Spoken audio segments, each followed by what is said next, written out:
Internacionalistas do mundo, univos! Eu sou o João e esse é mais um Pode Rir, seu podcast oficial de relações nacionais. Depois de algum recesso, o Pode Rir aqui está de volta com algumas novidades. E eu estou aqui novamente com meus amigos Leonardo e Enzo. Oi. Bom dia, boa tarde, boa noite e bem-vindos de volta ao Pode Rir. Espero que vocês gostem desse nosso grande retorno. Bom, meus queridos, sejam bem-vindos a mais um episódio e hoje aqui temos convidados. Na verdade, convidados não. Temos um novo membro do Pode Rir, com vocês, a Sofia Navarro Guiar, ou mais conhecida por nós, Nômade. Diga oi. Olá, gente, tudo bem? Muito obrigada pelo convite. Muito feliz de estar aqui. É isso aí, pessoal. E o tema de hoje é Taiwan, a outra China. Vamos falar sobre esse país, entre aspas, discutir se é um país ou não, dentro da China, toda a polêmica envolvendo a China continental, a sua história e a política externa. Então, vamos lá.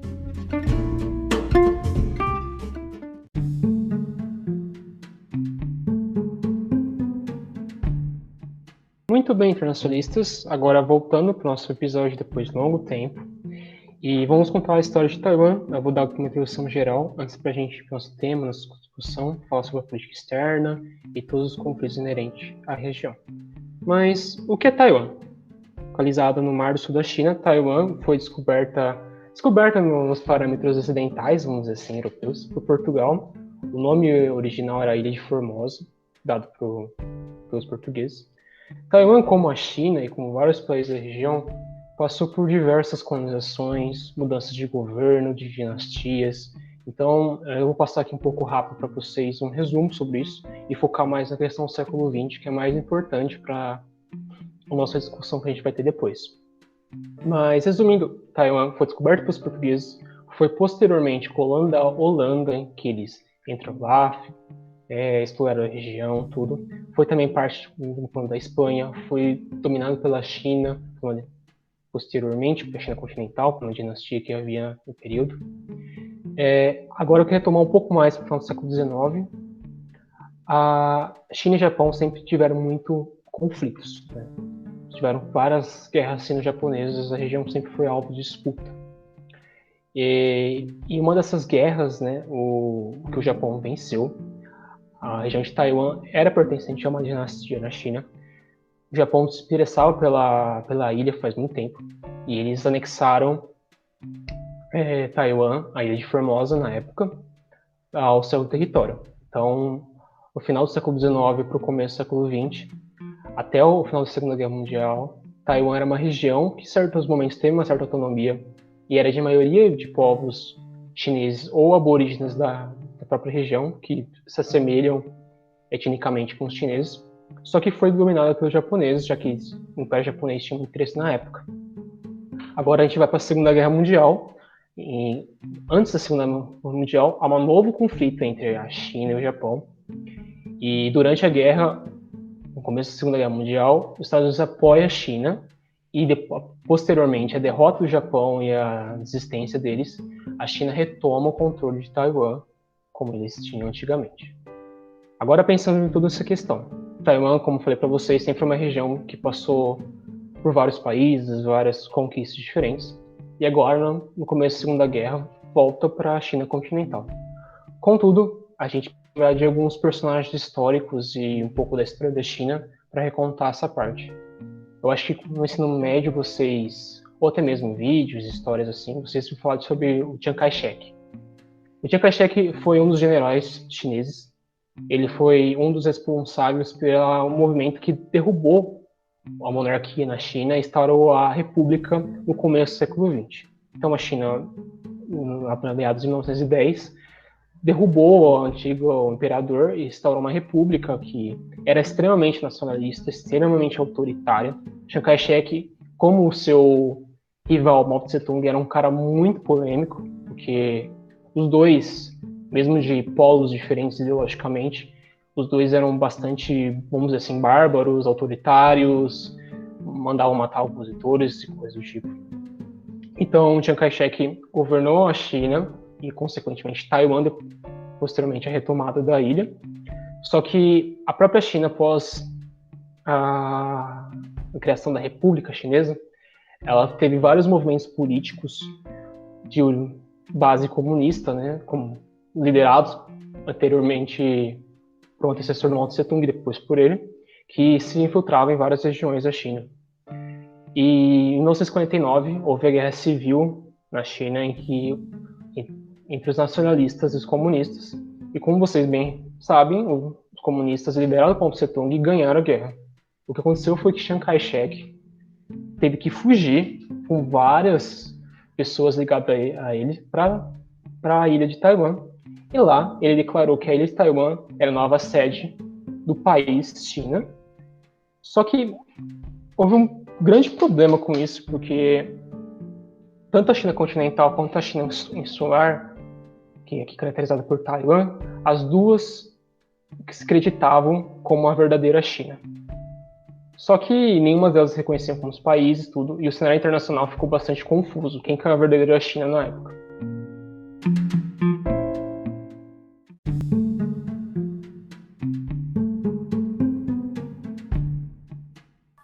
Muito bem, agora a gente entra na segunda metade do século XX, que a gente entra no período da Guerra Fria.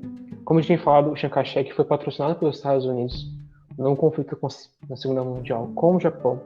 E mesmo tendo esse laço com os Estados Unidos anteriormente, os Estados Unidos era bastante desconfiado com esse governo. Além de ser autoritário, ser um cara bastante complicado, né? Como eu já disse antes, os Estados Unidos achavam que um cara era incompetente e até pensava e cogitava na época reconhecer a China continental do que Taiwan, né? Só que entrou aquela máxima, né? Inimigo do meu inimigo, que perdurou muito na Guerra Fria, porque a China continental, né, a República Popular da China, que ficou conhecida, ela apoiou a Coreia do Norte no conflito da Guerra das Coreias.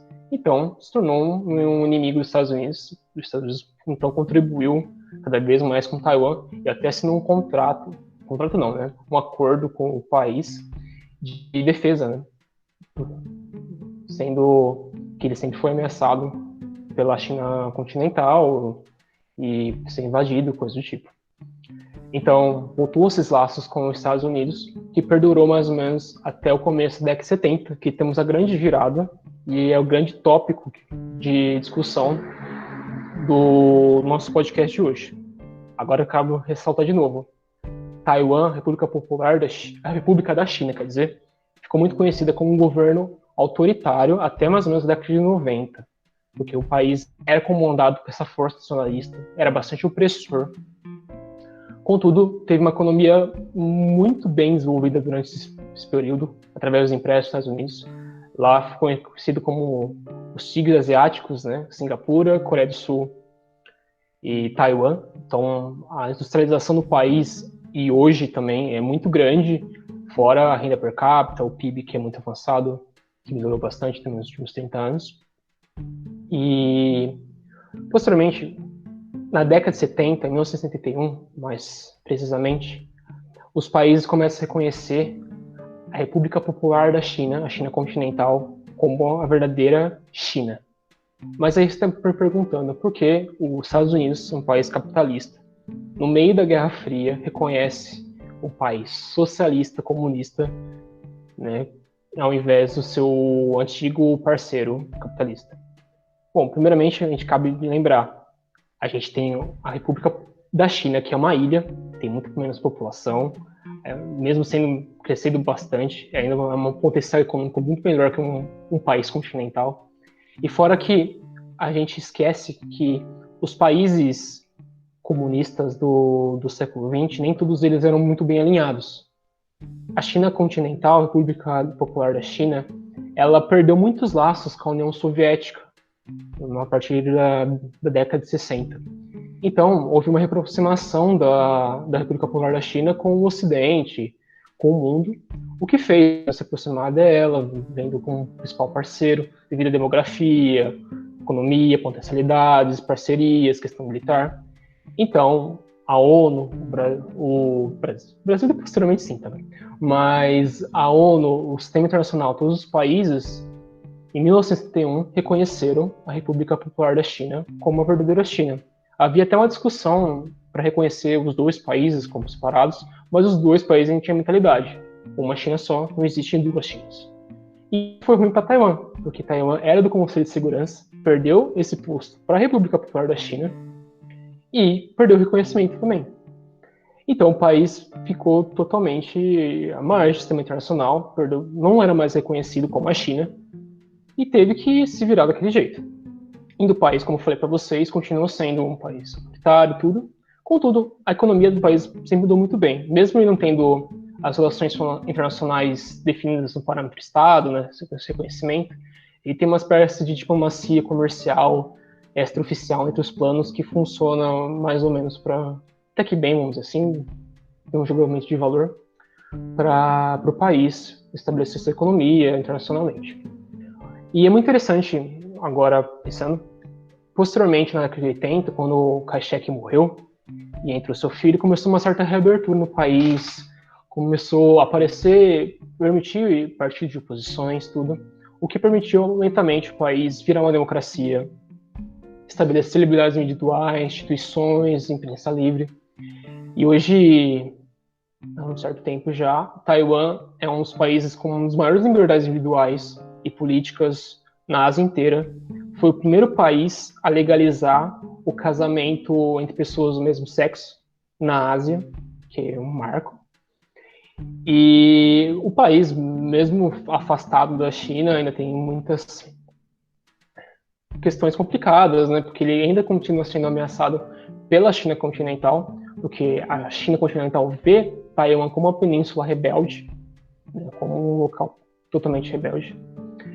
E toda essa ameaça, tudo, o país já tentou voltar a ser reconhecido como um país, mas hoje Taiwan é reconhecido por cerca de 15 a 20 países, e países da América Central ou aquelas ilhas próximas à Austrália, países sem qualquer grande impacto no sistema internacional. Só para vocês terem uma ideia, o maior país, a maior economia que reconhece Taiwan é o Paraguai.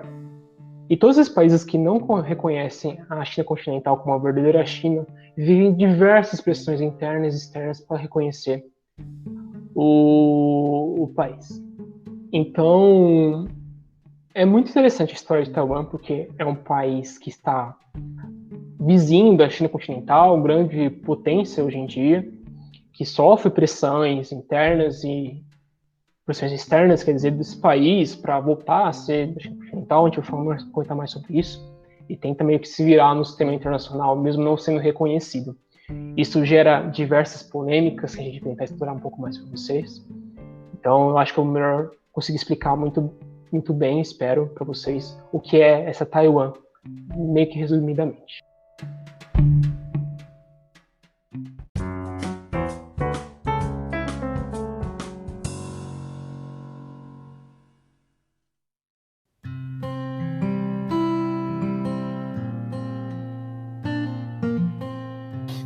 Então, é muito interessante retomar esse passado tão conflituoso de Taiwan para contrastar com o presente de Taiwan, né? Que não é assim tão conflituoso.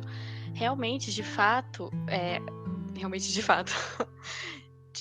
no passado, Taiwan foi, sim, toda essa província rebelde que é descrita pela história, por ser exatamente um oposto da China continental. Então, enquanto a China continental tinha o Partido Comunista e era contra o Partido Nacionalista, Taiwan se tornou o símbolo do Partido Nacionalista e era contra o Partido Comunista. Então, essa é a principal conflito interno de Taiwan até a década de 90, como já foi mencionado.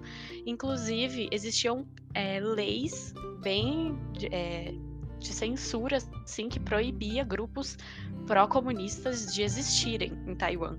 Então, realmente, esse passado conflituoso existiu, mas em 1987, né, com a redemocratização do Lee Teng-hui, não sei pronunciar muito bem, essas leis contraditórias acabam e realmente uma redemocratização é instalada no país. Então, esse conflito interno é, de certa forma, resumido e dá espaço para um país que vai começar a focar mesmo na sua economia e na sua política democrática e que vem, desde a década de 90, se mostrando como um país estruturado e que deveria, sim, né, ter mais atenção no sistema internacional.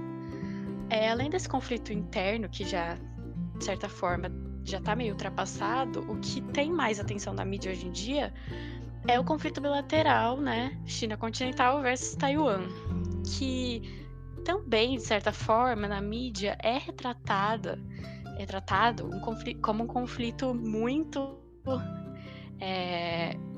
nervoso, né?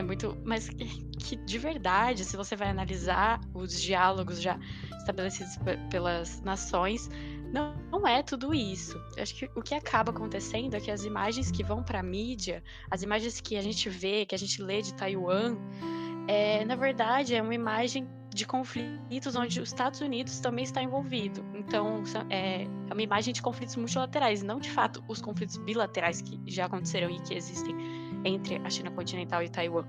Porque desde a década de 90, na verdade, foi estabelecido, após muitas agressões, né, muita pressão diplomática da China, muito isolamento muito agressivo de Taiwan, os dois países perceberam que já deu, assim, tipo, já deu o que tinha que ter dado dessa agressão. Então eles estabeleceram um diálogo, né, que era uma coisa que não tinha ainda.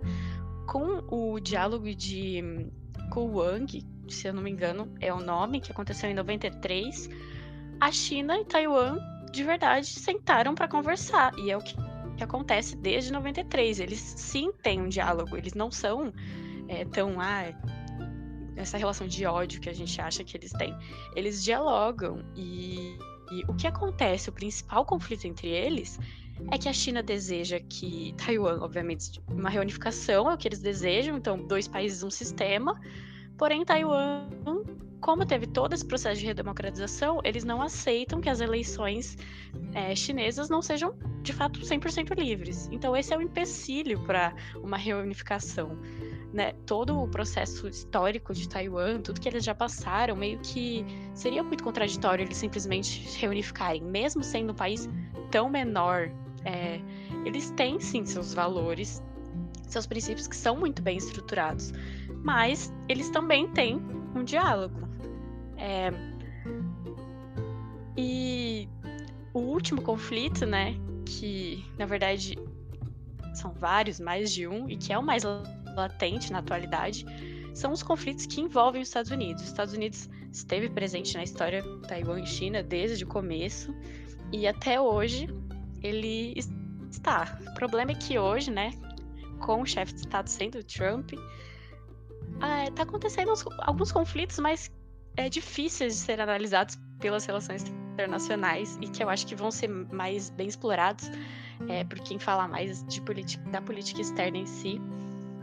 Mas é essa imagem midiática que acaba tendo Taiwan e que, na verdade, se você for explorar bem, não é tudo isso. Taiwan não é essa província rebelde. Taiwan não quer declarar guerra à China, até porque, né, tá tendo conflito do Mar da China, do Mar Meridional, e Taiwan tem 20 milhões de população, China tem 2 bilhões, eles não ousariam enfrentar um país desse tamanho.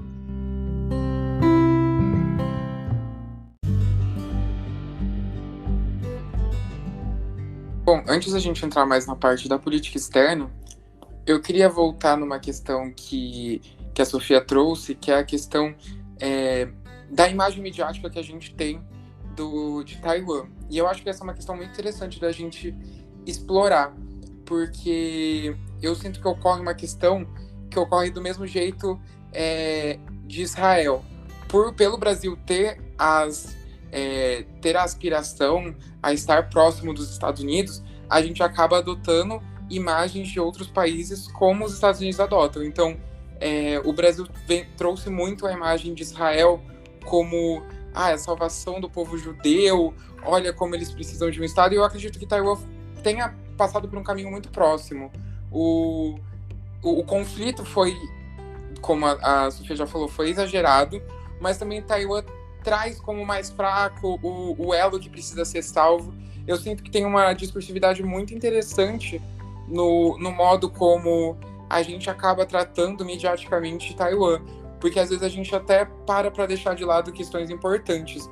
E eu acho que o maior exemplo disso foi que por muito tempo, Taiwan continuou usando o termo vírus chinês para tratar da Covid-19, tempo, inclusive, depois que o Trump já tinha deixado de usar esse termo, e justamente para, assim, rebater culturalmente mesmo a China e trazer essa questão do vírus como 100% culpa dos chineses. Então, eu acho interessante como essa criação midiática, essa construção midiática de Taiwan gira em torno muito da figura do fraco, da figura do oprimido, coisa que, assim, não condiz com a realidade, simplesmente. Sim, exatamente. Essa construção midiática, ela meio que se justifica no momento que a gente percebe que os Estados Unidos e a China, eles possuem relações comerciais, eles não são duas nações que possuem bloqueios entre si. E o único bloqueio que a gente vê entre as relações Estados Unidos e China são os obstáculos tecnológicos, né? E os obstáculos geopolíticos. E Taiwan é um desses obstáculos geopolíticos. Quando os Estados Unidos fica do lado de Taiwan, a China continental realmente se revolta, assim, não tem mais, corta todos os meios de comunicação com os Estados Unidos. Então, o fato de Taiwan ser esse obstáculo geopolítico entre Estados Unidos e China faz ela ter muita atenção midiática. E como a Taiwan precisa dessa atenção, ela precisa de um protagonismo maior, ela não se importa em ser essa imagem dela, porque pelo menos, vamos supor, pelo menos ela está recebendo alguma atenção. É óbvio que no futuro eles vão tentar reverter isso, mas para iniciar, para um começo, pelo menos essa é a única atenção que eles estão recebendo, pelo menos já é alguma coisa.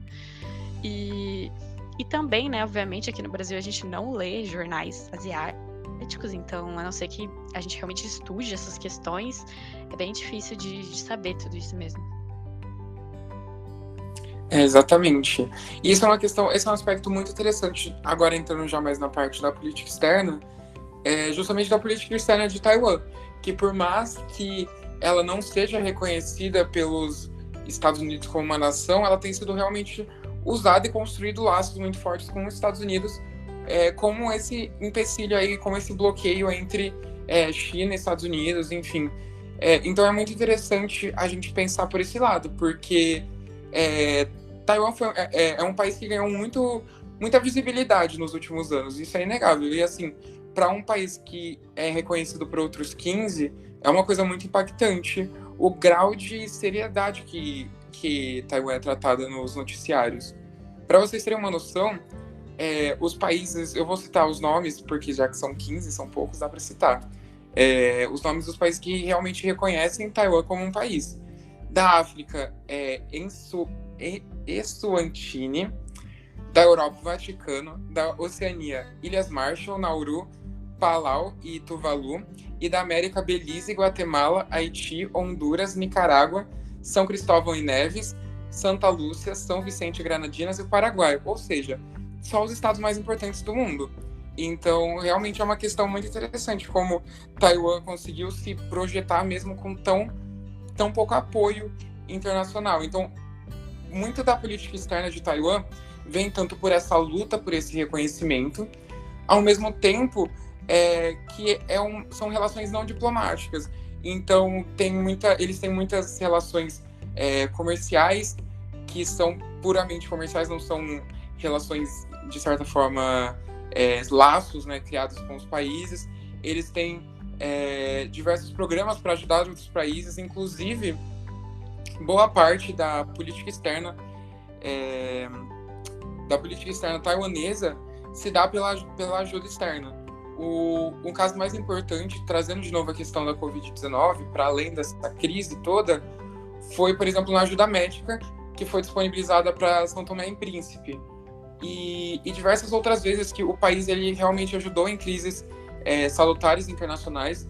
Então, Taiwan tem uma projeção muito boa nesse sentido da saúde. Eles realmente sabem usar do princípio da cooperação para ganhar notoriedade externa.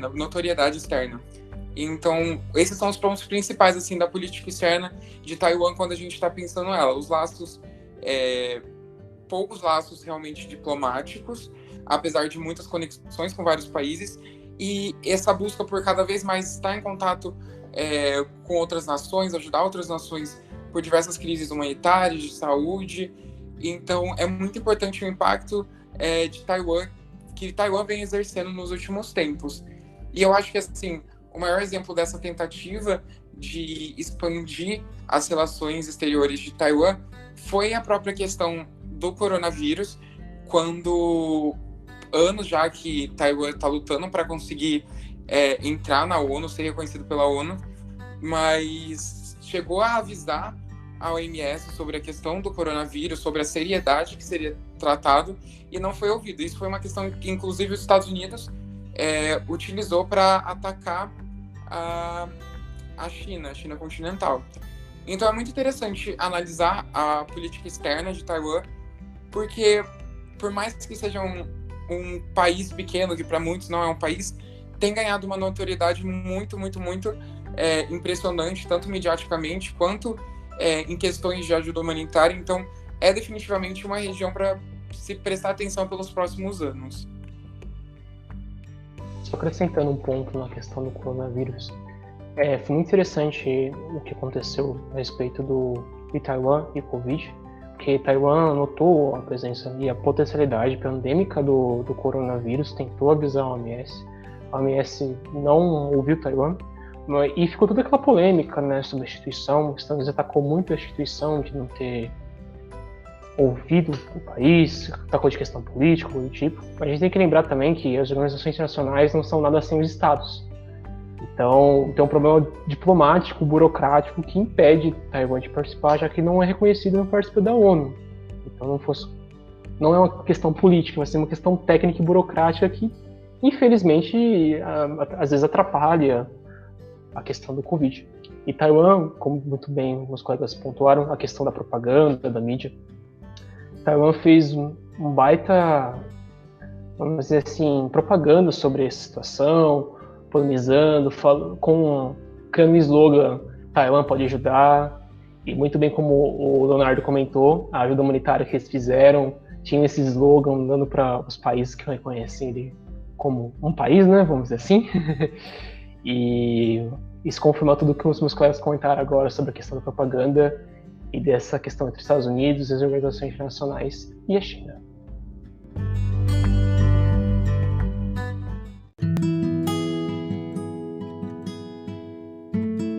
Bom, mudando agora um pouco o foco e trazendo aquilo que eu acabo sempre trazendo nos podcasts que a gente discute sobre países, a parte econômica de Taiwan, que acaba sendo, para as relações internacionais, a parte principal, visto a ausência das questões diplomáticas, né, como os meus amigos estavam citando, acaba sendo bastante importante para entender melhor onde se insere Taiwan no sistema internacional. O que é a economia taiwanesa, quem é a economia taiwanesa e onde ela vive. Então, Taiwan ela é uma economia bastante diversificada e altamente tecnológica e industrializada, de país desenvolvido mesmo. Taiwan, para quem não sabe, é um dos 4 tigres asiáticos, junto com Singapura, Hong Kong e... Perdão, esqueci do outro país, não estou querendo ser racista nem nada, mas, enfim. Então, eles exportam bastante eletrônicos, maquinaria, petroquímicos. Então, é basicamente uma economia industrializada. Próxima questão. Eles mantêm, então, bastantes relações comerciais, como o pessoal citou, e essas relações é o que garante o avanço e o que garantiu o desenvolvimento de Taiwan. Então, eles são uma economia de exportação e não uma economia de mercado interno, apesar do mesmo também ser bastante aquecido. E, para nossa surpresa, apesar, né, da tensão de toda a história com a China, não mais que, de repente, o principal parceiro comercial é a China, a República Popular da China, né, no caso. Então, eles discutem bastante essa questão de como fica, mas só para vocês terem um pouco os dados, hoje cerca de 1 milhão de taiwaneses são donos de grandes empresas na China, médias e grandes empresas, e cerca de 150 bilhões de dólares dos Estados Unidos foram investidos na China através de Taiwan. Então, inclusive, há uma disputa e uma discussão, como eu estava citando, dentro do país sobre uma suposta significação da economia taiwanesa e quais as consequências, né, políticas, geopolíticas que isso acarreta, por Taiwan estar se tornando bastante dependente do país. Inclusive, recentemente não, faz um tempo, né, mas em 2012 eles fizeram um acordo com a China sobre o uso do renminbi também, e não só da moeda, né, do novo dólar taiwanês, que é a moeda oficial do país, para justamente facilitar esses investimentos diretos. E aí, então, a China já toma poder um pouco mais sobre Taiwan por controlar essa questão da moeda.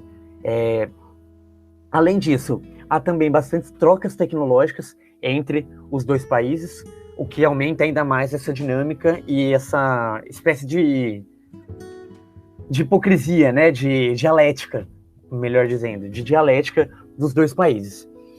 Além do mais, o que Taiwan enfrenta para o futuro? O país hoje tem alguns problemas residenciais, por a nação estar ao mesmo tempo que as pessoas estão envelhecendo bastante rápido, estão demorando para morrer, vai tendo menos espaço, portanto, na ilha para que as pessoas possam morar, literalmente. Então, eles têm um grande problema de preço das casas aumentando pela diminuição da quantidade de casas disponíveis. Eles têm um problema também de previdência pela alta taxa de envelhecimento da população. Inclusive, agora, 2025, cerca de 20% da população taiwanesa já vai ter mais de 65 anos. Então, isso dá uma alta taxa de envelhecimento. Eles têm um filho por mulher e já estão baixando para menos de um. Então, cada vez menos filhos também. Então, eles têm um problema também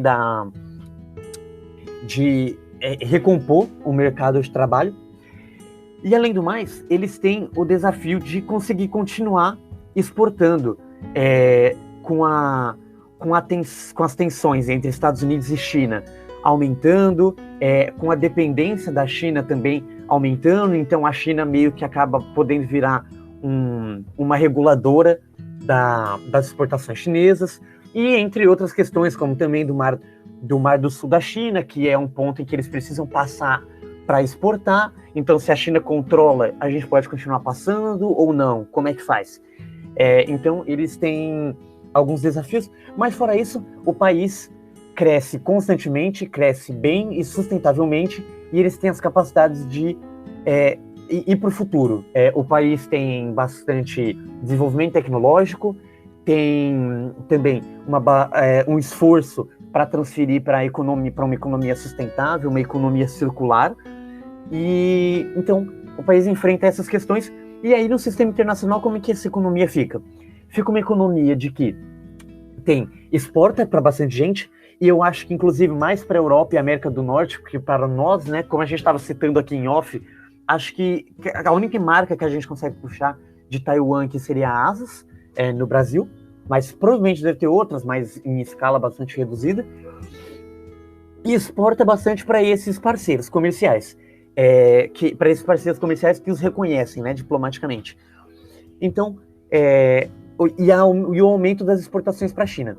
Então, internacionalmente, o país tem espaço para crescer, e agora, com essa questão do corona, provavelmente deve crescer, apesar de ser um desafio, visto o aumento da visibilidade. E aí, quando você aumenta a visibilidade, você pode ir lá, vender a sua marca, etc., falar o que você tem, o que você não tem, e então fazer frente à China e tudo mais. Apesar de que, aqui também vai outro fato interessante, Taiwan não escapa do modelo de transferência de fábricas.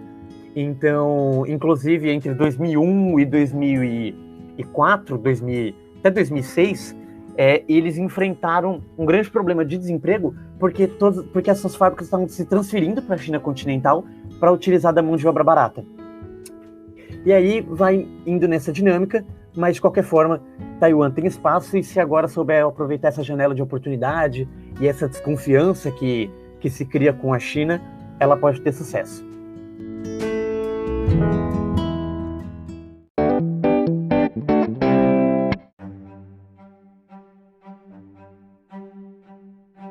Bom, pessoal, isso mais ou menos fez um resumo, apenas um recorte do que é o Taiwan, como é a política externa dele, como se organiza o sistema internacional. Agora, pensando na atualidade, a gente está vivendo... Hoje a Taiwan tem uma presidente, né, que é bastante liberal politicamente, economicamente, e que também tem uma posição bastante contrária à China continental, busca uma espécie de diálogo e fortificação para uma talvez futura independência da China. Lembrando que se a China, a República da China, Taiwan, e caso, lembrando uma coisa que a gente não sei, chegou a comentar, não sei se ficou muito claro, mas a China tem uma lei, a China continental tem uma lei que se Taiwan fizer independência, a China pode invadir Taiwan, coisa do tipo. Então, Taiwan tenta brigar no sistema internacional, tenta, no meio da mídia e coisas e afins, se fortificar e talvez no futuro se tornar independente, segundo essa linha política da presidente atual. Sim, também, só para adicionar para a conclusão final, vendo tudo que está acontecendo na mídia agora com o novo coronavírus, com essa nova análise internacional de talvez uma segunda guerra fria entre Estados Unidos e China, tudo isso mostra a importância ainda maior, que já existia, mas está ainda mais intensa agora, de se estudar Taiwan e de se estudar os países asiáticos, assim como a gente estuda tanto outros países, outros atores. Como Taiwan é sim um ator principal em tudo isso, e entre a relação Estados Unidos-China, que é uma das principais no sistema internacional atualmente. Bom, eu acho que eu queria ponderar a seguinte questão. Eu acho que se a gente estivesse gravando esse podcast em 2017 ou 2018, ou até 2019, eu diria para vocês que a economia, como outras vezes já salvou muitas nações, iria novamente salvar Taiwan da China. Entretanto, como eu li outro dia no The Wall Street Journal e em outros jornais, também no The Economist, na The Economist, que não é jornal, é revista, perdão, Hong Kong, a economia muito boa de Hong Kong e o que traz para a China não foi suficiente para salvá-la. Portanto, apesar da minha vontade de acreditar que a economia vai salvar Taiwan de alguma possível invasão ou dominação chinesa, mesmo que não uma dominação militar física, como uma dominação física, né, militar, como está acontecendo em Hong Kong, eu não consigo acreditar nisso e nem falar para vocês que isso vai acontecer. Então eu acho que com essa questão, né, como a Nômade citou, de uma possível nova Guerra Fria, questão do 5G avançando, a China muito provavelmente vai precisar de Hong Kong do seu lado e não do lado dos Estados Unidos para poder avançar ainda mais. E trazendo aqui, apesar de eu não ser um neorrealista, mas trazendo a análise do Mersheimer aqui, ele diz que a China só vai poder bater de frente com os Estados Unidos depois que ela dominar toda a Ásia, né? No caso, dominar a vizinhança para então sair para o exterior, que seria mais ou menos seguir o caminho que os Estados Unidos fez. Então passa também por Taiwan. Portanto, eu acho que os próximos episódios são de reveses.